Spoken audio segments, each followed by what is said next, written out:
most of us are writing Android mobile apps in Kotlin these days. It is proven to be pretty easy and mature, statically typed programming language, which not only has benefits like it's concise, safe, but what some of us might not know is that it's interoperable with a bunch of languages and frameworks, which makes it useful not only to write Android apps, but a bunch of other kinds of apps. Also, writing the same app with similar features just for two different platforms, Android and iOS, comes with its own headaches, especially when probably the business logic behind the app would be the same. And hence the topic for today, Kotlin multi-platform app and how to architect it. Before I move on, hi everyone, my name is Divya Jain. I am a mobile app developer currently based out of San Francisco. I have been developing mobile apps, especially Android apps, for over 7 years now. I'm very fond of and active in the Android community. So you can find me on Twitter through the handle or on GitHub. So please feel free to reach out for any technical help or questions. Before I continue, a big shout out to all the organizers for giving me this wonderful opportunity. And I'm super grateful for all of you for being here listening to me. So let's dive in. So, as I said before, since Kotlin provides the benefit of programming for various languages, you can still reap the benefits of native programming, which provides for quickly writing and sharing code amongst multi platforms through one single code base.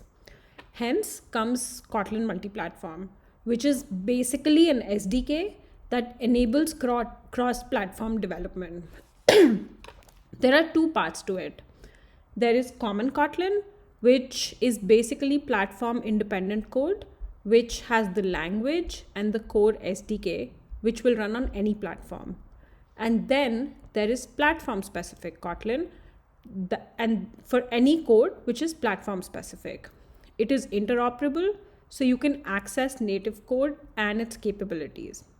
So the idea is that there is complete support for extracting all the business logic into common code, which can be used to run the code on all platforms.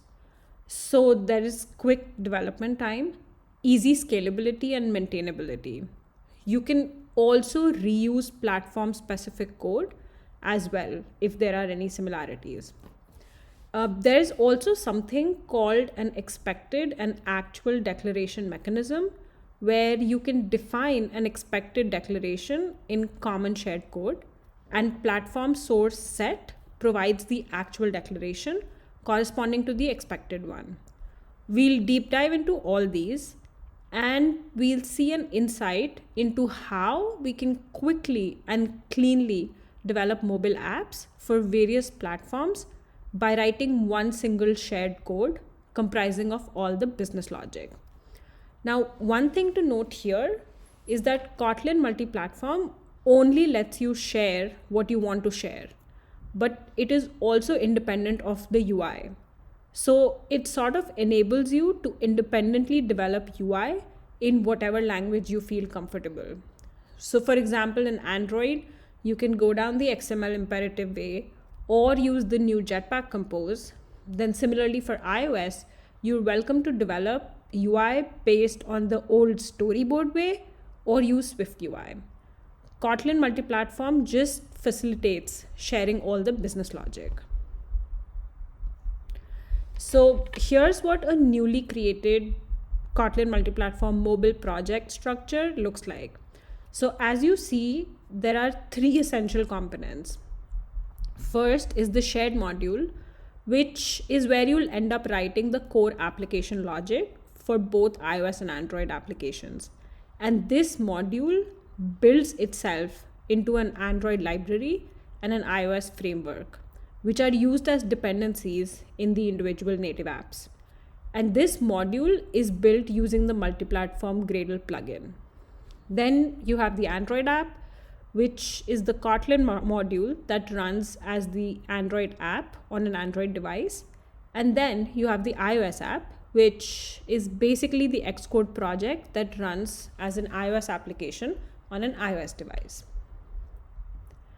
Now, our main focus is the shared module, which contains the common logic for both Android and iOS app. Now, in this module, you further see three folders.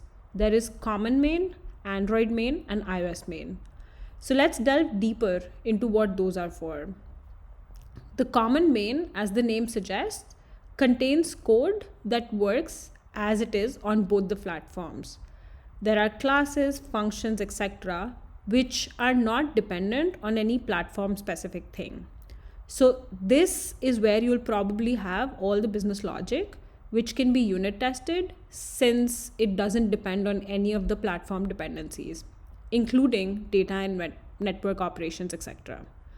But sometimes some logic might be platform dependent. For example, something like retrieving the OS version, which will obviously be different for Android and iOS devices we are currently using, or the way we store key value pairs in something like local storage, which again corresponds to shared preferences on Android and user defaults in iOS.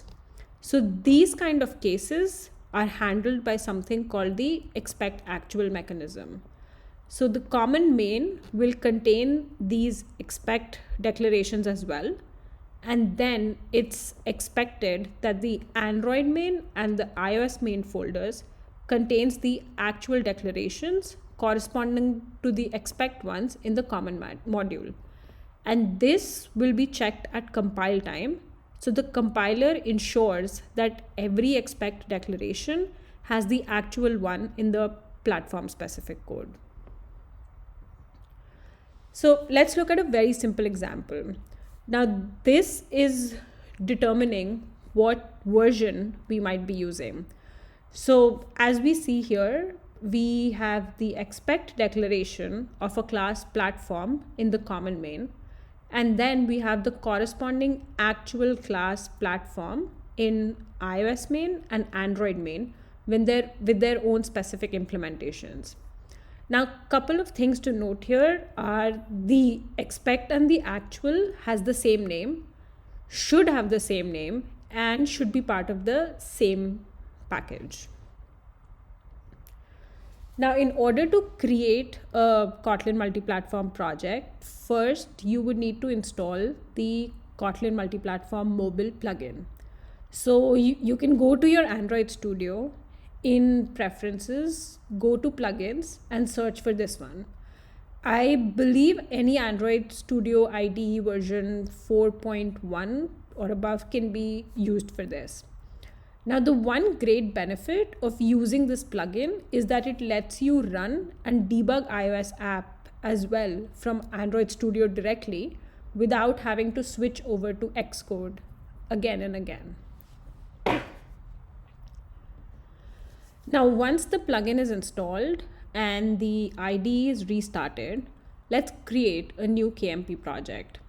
Now, when selecting to create a new project, you will see an option for a KMM application, which basically stands for Kotlin Multi-Platform Mobile.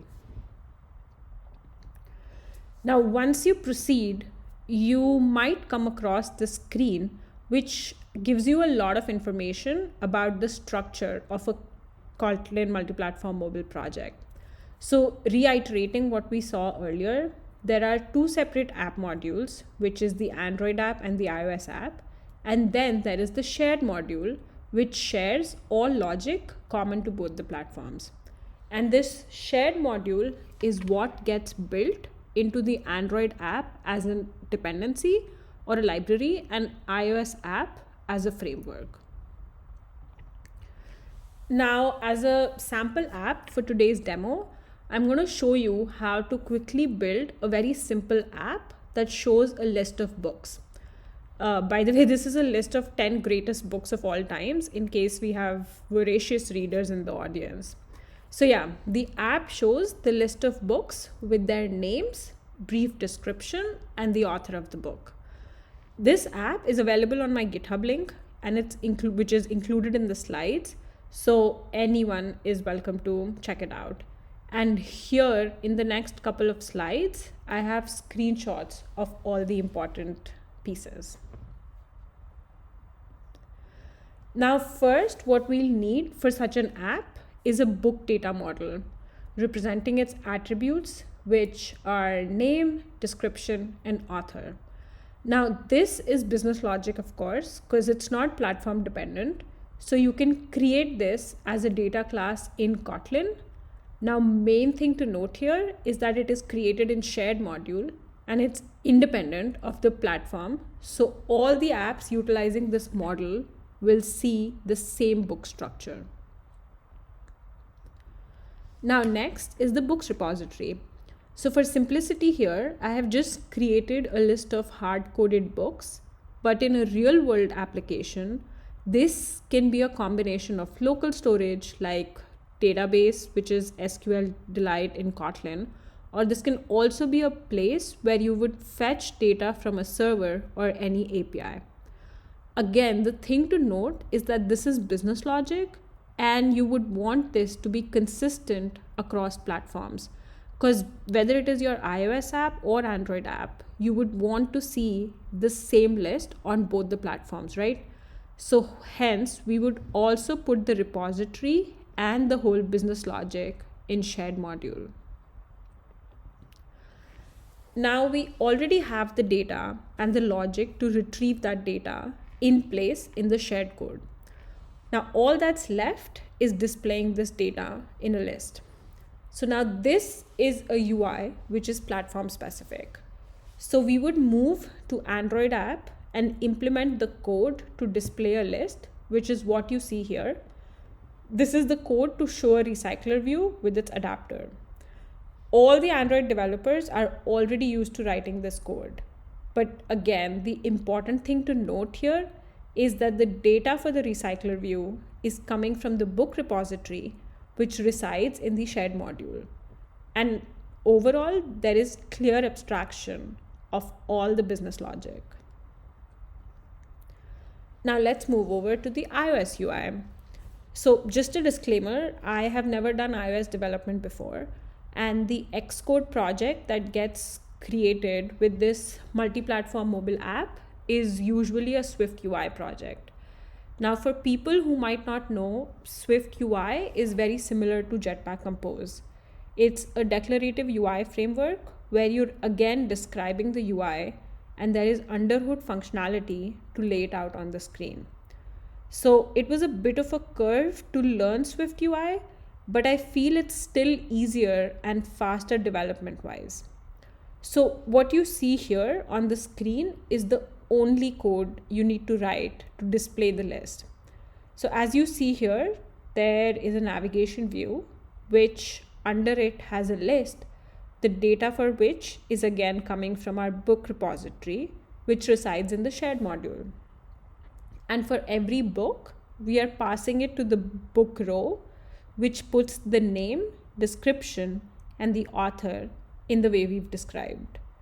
But this many lines of code, and it's the exact same result on the UI. So again, this is what the app looks like on both iOS and Android. And again, the benefits, they're sharing complete business logic. So tomorrow, if someone changes one of the books or the sorting of the books in the repository or the way the list is fetched from an API or a local storage or any other such change, then it will reflect on both the platforms simultaneously, which makes it easier to test, scale, add a lot of other features faster and efficiently. Now, what we saw was a very simple application with static hard-coded data. But in real world, of course, the data is much more complex and there is an essential constant need of interaction between the client and the web servers through HTTP calls. Now, from what all we've seen till now, the first thought would be, why not use the networking libraries we are already familiar with, like OKHTTP or anything. Now, this way we already know Kotlin multi-platform lets us utilize the platform-specific APIs, so we can easily create an interface in the shared common module and just implement the platform specific ones, right? But today we are going to also talk about a multi-platform library that actually lets you network or call networking APIs without the platform differences by adding one single dependency and writing just small lines of code again in the shared module. So it's networking, write once and use anywhere again. So now welcome to the Ktor world. As it says here, it's actually an open source library that lets you create asynchronous client and server applications. Now, anything from microservices to multi-platform HTTP client apps in a simple way. And it also has an asynchronous multi-platform client, which allows you to make requests and handle responses. Not only that, it also comes with functionalities around JSON serialization, authentication, etc. Now, Ktor also provides the HTTP mechanism through multiple HTTP engines.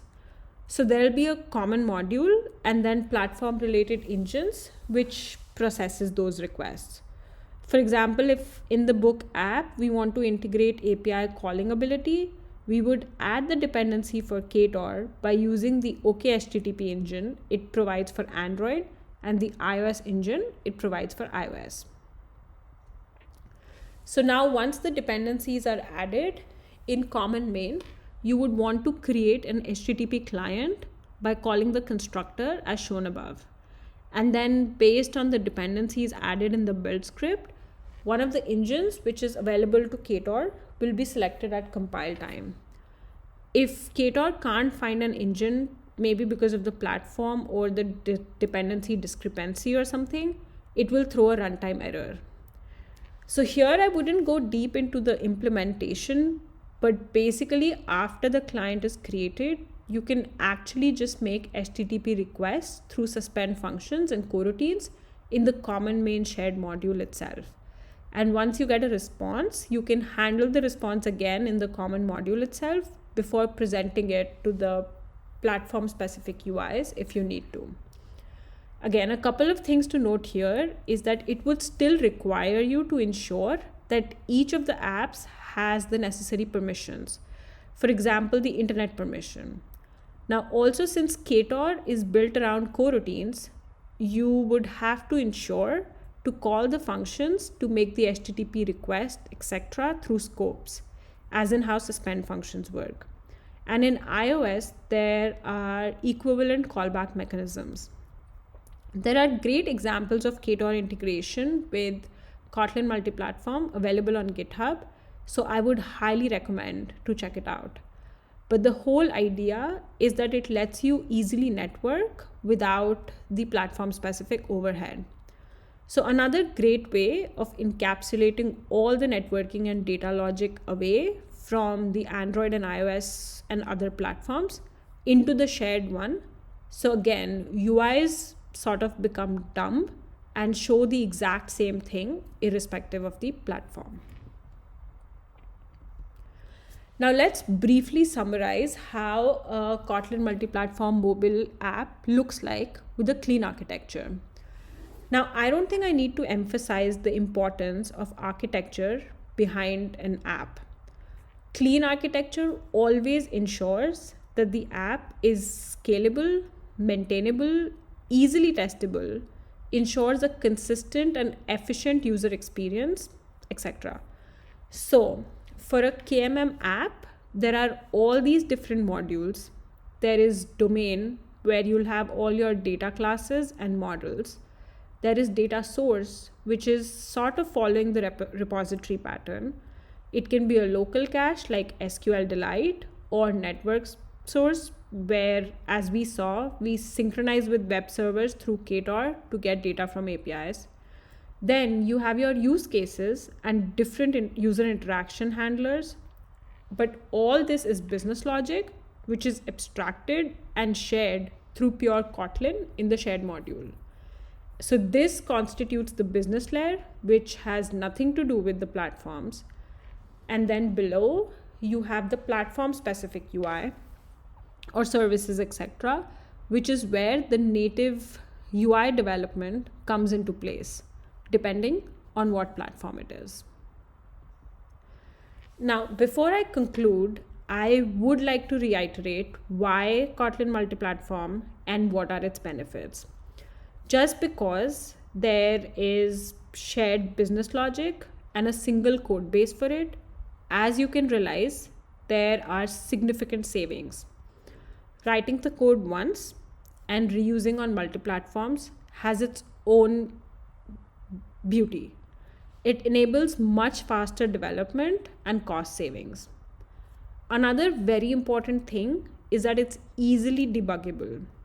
One can easily unit test the business logic, which also facilitates bugs being caught much early on and less production bugs. There is a lot of flexibility. You get to share only what you want. You're still providing a consistent native experience to the user, which is where Kotlin multi-platform takes precedence over other cross-platform frameworks. So finally, Kotlin multi-platform holds all the key promises and possibilities similar to Kotlin and emerges as a well-equipped solution for cross-platform app development projects. With that, thank you so much for listening to me. ドロイド会議2021チャンネル登録をお願いいたします。